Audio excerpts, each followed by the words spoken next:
The first thing you need to understand if you are investing in Lagos is that Lagos is a coastal city, and the competition for the scarce land has made it extremely difficult for real estate investors to understand the kind of property they are getting involved in.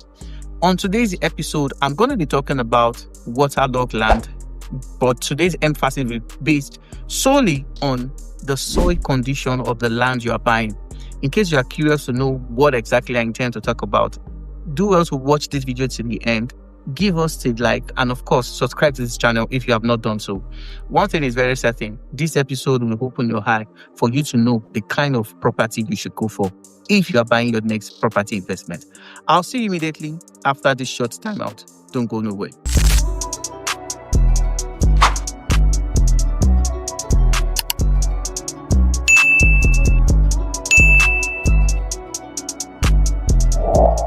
As I proceed further, it is very important for you to understand that 60% of most of the land that is being sold in the Lekki corridor and the Ibeju Lekki corridor have a poor soil condition. Now, it is very important that you understand the topography or the soil condition of the property you are buying. The knowledge of this will save you from unplanned expenses. More importantly, if you have the intention for further development of that property. If you have noticed perpetual cracks, sinking foundation, and a whole lot of building defects, majority of these is due to the fact that the soil condition or the land that you have bought is very poor, and the builder basically did not pay attention to some of this. And this is why it is very important that as we are going to be talking more about waterlogged land, my emphasis on today will be focused essentially on the soil condition.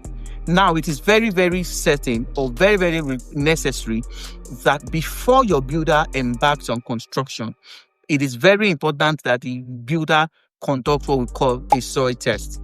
Now, one of the reasons why we have sinking foundation or cracks in most places is due to the fact that I've witnessed different scenarios where builders or engineers use, their own measurements for doing a foundation which is very, very wrong. And this is why we have a lot of buildings when you go to the Shangotedo axis, the Apicho axis, and other water-prone area of Ibeju Lekki today.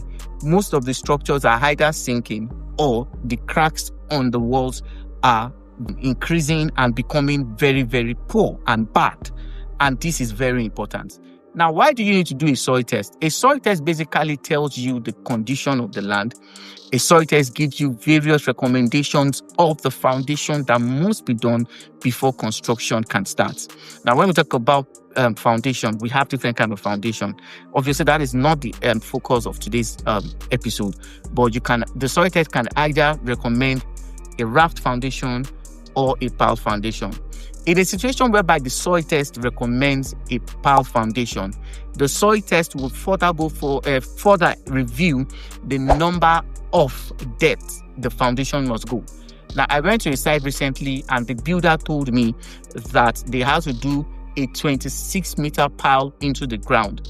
Now, this obviously varies as the condition or the condition of the soil may differ as a result of location. Now, after the pile foundation has been done, then it is also important that the builder will also conduct what we call a load testing. Now, one of the reasons why we have a lot of cracked and sinking buildings, not only in Ibeju Lekki, but in other parts of the island, is due to the fact that a whole lot of builders do not do what we call a load testing for the pile. Now, it is very important that you test your pile to determine the integrity of the pile, and of course to ensure the solidity of the foundation before building can continue. And this is why it is very important. A lot of them consider it to be too expensive. When they do the pile, they don't pay attention to some of these things, and this basically is one of the reasons why we have poor construction in different sites. Now, the summary of everything basically is for you to know that it is very possible for you to buy a land for 10 million, 20 million and spend 30, 40 million on the pile and sand filling. Now, this is due to the fact that the kind of money that is required for construction is solely dependent on the condition. So as you are buying properties, whether it is in Ibeju Lekki or you're buying in any part of the island, it is very important that you put this into consideration, because you see, a whole lot of people today are forced to sell their land simply because they cannot afford to do the foundation that is required that can sustain the durability of their building. So what must you do? The first thing is that you must pay attention to the topography of the land. Now, what determines the topography is the soil condition of that area. Now, when we talk about waterlogged land, there are some areas that if you do a normal sand fill, you can start immediately. There are areas that after you have sand filled, you still have to wait for 6 months to a year. If that is the condition, trust me, you are going to be spending a whole lot of money in doing a pile foundation. Then after doing the pile foundation, you will understand that, in fact, I've seen several instances whereby the cost of a pile foundation, depending on the topography, is well more than enough to go 2-3 floors in construction. And this is why a lot of builders cut costs just to save their expenses. And that is why we have poor buildings and development on the Lagos mainland. So what is my recommendation? My recommendation is simple. If you are buying land, ensure you ascertain the topography. A lot of people have said it is impossible for you to ascertain the topography. You can only get to know the topography when it is raining. Now, I know it has been said over time that once a land has a C of O or any recognized government title, it is very, very safe. Truth, yes, a land can have a good title but have a horrible soil condition. So it is very important that you look at the soil condition, ascertain if you have the resources to do a proper foundation before you start construction. Now, does that mean that waterlogged property are not valuable? Yes, waterlogged properties are valuable, but our pocket differs.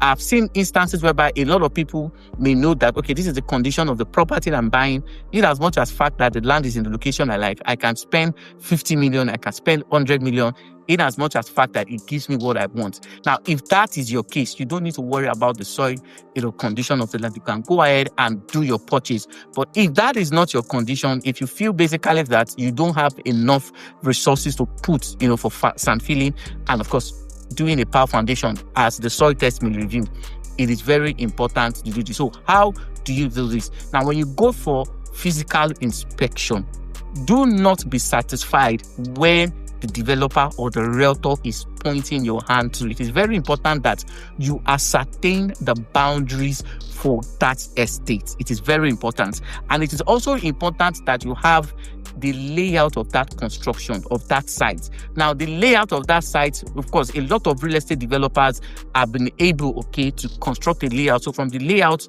you can ascertain the areas that are still available. Now, from the areas that are still available, you can ascertain the soil condition. Now, if the place is a muddy place, kindly bear in mind that you're going to be spending a whole lot of money for foundation. But if you are buying to resell, you should not obviously worry about that.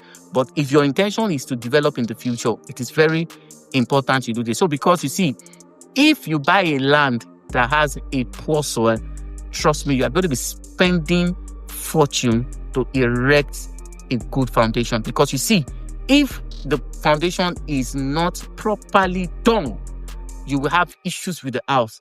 Is either you are faced with constant cracks on your building, you start having dilapidated building, or the walls of the house begins to pull off. If the proper soil test or the proper foundation is not done, it is also possible for the building to either be tilting to the right side or the building is sinking. The reason why I'm saying this basically is that I have been to several sites and I can confidently tell you that there are a lot of sinking houses in the Ibeju Lekki, in other parts of the island, and it is very important you pay attention to this. So in case you have further information on some other things, so if you are buying a land, it is very important that you allow somebody who have the the expertise that can tell you, okay, this is the soil, this is how it's from. Because you see, if you buy a property without understanding the soil condition, you can be rest assured that you are going to spend a fortune. What you will use to ensure you can build can give you 3-4 floors or other unit of apartment in that same area. So this is where I'm going to be dropping the curtain of today's episode on waterlogged lands. If you have further inquiries or any other thing that you are not sure of, you can also send us a DM. Now, do I do soil tests? I'm not an engineer, but basically I have professionals that also ascertain, the soil condition. And because you see, if you do not ascertain the soil condition, you may be forced to sell off the land or forced to enter a joint venture agreement with somebody who may have the fund or the resources to do that. And one of the things that may also constitute the joint venture agreement basically is that if the person entering that joint venture agreement with you has been able to ascertain that he's going to spend more, you may not tend to get the best out of the deal because you also have to reduce your requirements or your demands so that the deal can go forward. But if your intention is to get the best, then you need to pay attention to the soil. See you in my next video. Thank you very much. Bye for now.